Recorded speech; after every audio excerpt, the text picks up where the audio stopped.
Alright, this is part 2, Reality Supreme Being, also known as His Royal Majesty Cesar St. Augustine de Buonaparte, Emperor of the United States of Turtle Island and Grand Vizier over the continent of North Pangaea. Now, the reason I say that is because, like I said, if you look at all my other videos and run my name, His Royal Majesty Cesar St. Augustine, I actually on Google, after you put HRM Caesar, my name, the whole name will come up for you right away. And you go back and you study the Museum of Hoaxes. Somebody stuck me on a hoax thing like 8, 9, 10, no, 11 years ago. And ever since then I put on, actually, if you go on the comment line, there's 26 comments on there, you'll see the number of people that contacted me and the number of times I called for help. Nobody cared. Nobody cared. I remember when I was a kid, I grew up very poor. On that note, I'm going to mention a church altercation thing that happened when I was a kid, and I'll come back to that in a minute. This situation, well, no, I'll talk about this church thing first. I remembered I grew up very poor. Oh, now I remember what I was going to tell you.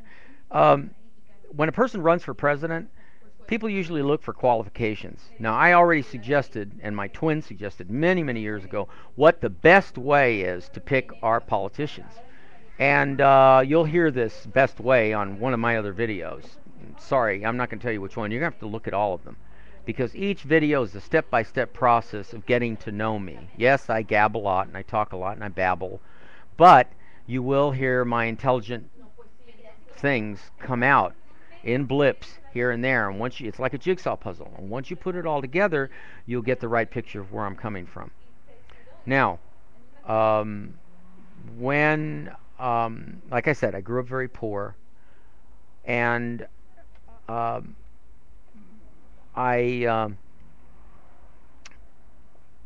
have figured by now that with all the abuse I've gone through and all the hurts and the numerous, multiple civil rights violations that have occurred in my life by all kinds of authority figures, the person best qualified, without the way I suggested and my counterpart suggested many years ago, the best way to clear people for running for office, that's just to qualify to run for office. Without that, right now, since it's never been instituted, and it would be if I was in control as an absolute dictator, it would be immediately instituted. Of course, I'd have to have the help of all the college campuses and all the schools and the teachers to put together these civil service exams for politicians. But the best way now to judge whether a person is qualified to run and fix the country the way it should have been fixed a long time ago is the person who's suffered the most abuse. Like I'm one of them. The person who's had their motorhomes taken away, their possessions, their property destroyed, and them not having the money to fight back, to be able to hire a civil rights attorney to defend them. No. Why should I have to defend anything for something that was mine, something these hands worked and slaved to hold on to? I shouldn't have to. The army should come out and go, hey, you can't do that. Immediately say, no, you can't touch his stuff. Instead, no, they allowed it to happen and made excuses at the federal and state level to allow this crap to happen to me. So the best person qualified to run for office, for president, for Congress, for any of that, are the people that have been the most abused, the people who've lost their motorhomes by the use of the color of law, by the excuses that the local, state, county levels use to hurt people instead of helping them. So, and I have a whole list of them to tell you. If I was given a chance on the national news media to talk about the list of people that have violated my civil rights, you would be amazed at what people would be named. Okay? Because these people have tags, have false robes that say, Oh, we're here to help you. We're here to improve your life. We're here to keep you from becoming homeless or to help you when you become. We're here to process you is really what they want to do and brainwash you.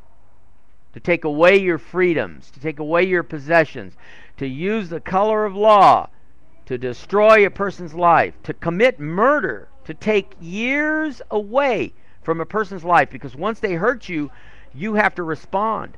If you care about the things that you have to respond somehow. Usually it's with money. Usually it's with something involving time. So a month can go by, 2 months can go by. My left nerve arm is hurt by a watch commander, a gook, who hurt me, a watch commander in the Van Owen police station, who hurt me when I was arrested over a false arrest that they should have been put in jail for. But no, Internal Affairs doesn't do that. They screw with people that are poor, that can't fight back. That's the same as the bullies that went to Columbine with guns and shot all those kids and people who couldn't fight back. That's the same as me. The only difference between Columbine and me is I had no gun to fight back. Neither did those poor people that got shot in Blacksburg, Virginia, with a kid, the gook, who went and shot a bunch of people. They didn't have guns to fight back. Well, neither did I. I didn't have lawyers and money to fight back. I didn't have lawyers like O.J. Simpson had to fight back. Well, somebody's accusing me of killing Nicole and that poor guy of decapitating my ex-wife. You know, oh yeah, so what? The guy's in jail for something else now. Who cares? When you write a document like the Declaration of Independence, and you write a Bill of Rights, and the words in the dictionary say you cannot do this, you cannot commit cruel and unusual punishment on a person, then it should be defined, period, clearly. You shouldn't have to hire a $300 an hour lawyer to say, they took my motorhome, they took all my possessions, my property, over and over again. This didn't happen just one time to me. This happened many times. Now, I'm sure a lot of you upstanding citizens will go, well, Caesar, you must have been doing something wrong. Well, whatever wrong I was doing, it didn't require you to treat me like Adolf Hitler or Saddam Hussein or bin Laden. But that's what you did. The mayor of Los Angeles, the city council, the police, the LAPD, the fire department, stinking fire department. That's why I have the attitude I have. The next fires that happen, screw you. I hope the whole valley gets burned. I hope all of Malibu gets burned. I hope there's a ton of arsonists that set fire to your whole damn valley. I don't have to do anything because I know there's enough crazy people that have been hurt so many times that they'll go ahead and do that terrible thing. Just like those crazy people that slashed my tires to make sure that my motorhomes and my cars, my trucks would all be impounded and that I couldn't fight back. Don't you see what happens? These people are evil. I keep telling you. I'm not on drugs. I don't drink. I don't smoke. I don't do drugs. Never have. These people, if I sound crazy, they made me crazy. I'm not crazy. They're crazy and you're crazy because you let them do it. You let a handful of eyesore fanatics control the world. They should all be gathered up, stripped nude in a public square, and dropped off on an island where they can't bitch and complain like that anymore. That's what needs to happen in this country. Addicted to war. Duh! But the war doesn't have to happen with guns. It can be a quiet war. It can be pick up the telephone. I'm going to call my neighbor. Boy, but when the earthquake comes, that neighbor finds out you're the person that was calling on them and caused them to lose your cars in your backyard, caused you to have to spend money, divert funds, maybe even made you late on your rent payments to comply with the city, who's another ogre. And then the earthquake happens, and the same person goes, oh, please help me, I'm buried in my house, help me. If that person knows that you called on them, do you think they're going to unbury you? If you're the kind of person who's been full of all the damage I have had, you know I'm not going to lift one brick, one wooden thing. I'm going to sit there and drink a beer or drink a soda pop or have a toast of champagne and say, the world's rid of one other person who's a sneaky, backstabbing SOB or bitch who calls on their fellow neighbor and then expects them to bail them out when they're in trouble in a flood or an earthquake or tornado. You shouldn't be doing this. Doing this to your neighbor is dangerous to you. So, let's go on talking about it a little bit longer. So now that you know just how much damages there have been, and that's over the last 10 years, I was kept here. Those kind of things that were done to me trapped me here in Los Angeles. I don't have enough money to leave. I'm forced to rent storage things when I had a system of putting everything I was going to take with me to the middle of nowhere in Colorado to build that fantastic museum that I was going to build.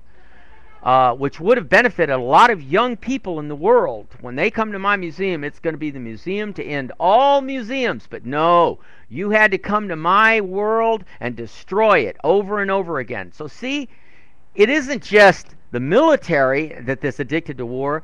It's your friends, your neighbors. War takes on abstract forms. It isn't just guns and killing. It's also killing people financially, forcing them to spend money, doing something wrong to them, that even though the law says it's okay for you to do it, you know that you're damaging them, and now they are falling behind. They've fallen behind in their financial payments. You are damaging them in other ways. There's tons of other ways you can damage people than just shooting them. So that's what you've done to me. Made me grind my teeth away. Grind them away when I'm stressed out. I grind my teeth at night. Now I need dental help. 20 years ago, I fixed all my teeth. I spent money out of my pocket to make sure my teeth would be okay so I could eat right. I can't even eat right anymore. And your country did it to me.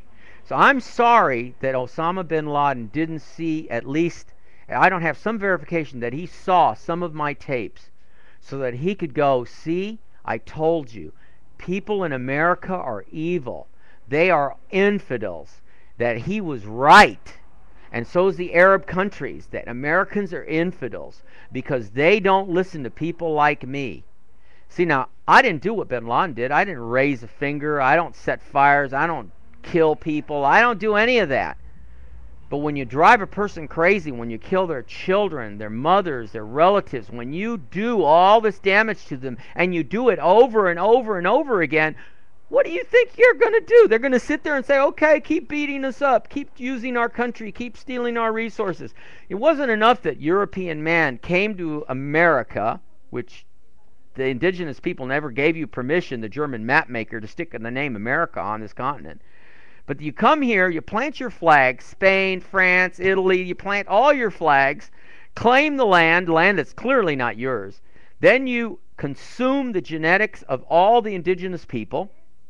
And now, even though they have casinos now, that's not a big thing. Now, World War II, World War I, then you send the soldiers, the new offspring, across the ocean to go fight wars. Hey, make up your mind. You came here to get away from England and the oppressed religion, and now you're sending everybody back over there because now it's a small world and we're all using the resources up. You know, I'll say the same thing that those asses said to me. If you can't afford to have a place to take your things that you've collected, then you shouldn't have it.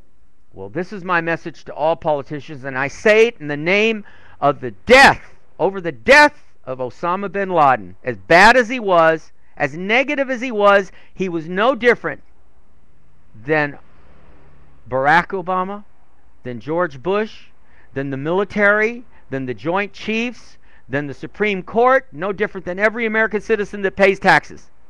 So if you're going to point fingers at Obama, you go look in the mirror and point at yourself. So I'll say the same thing in the words, if Osama bin Laden could be here, he would say, Caesar's right. Maybe his way is right. The peaceful way. Overthrow the country, non-cooperation. Don't do anything for him. Stop working for him. Take your money out of the banks. Don't pay their lousy taxes. What are you doing? You're being controlled. Let Caesar take over. Let's see if his plan will work. And by the way, I'm really I'm really burnt out on this. I'd like to just get on a boat and go to New Zealand or someplace else and screw all of you, because you've taken too many years out of my life.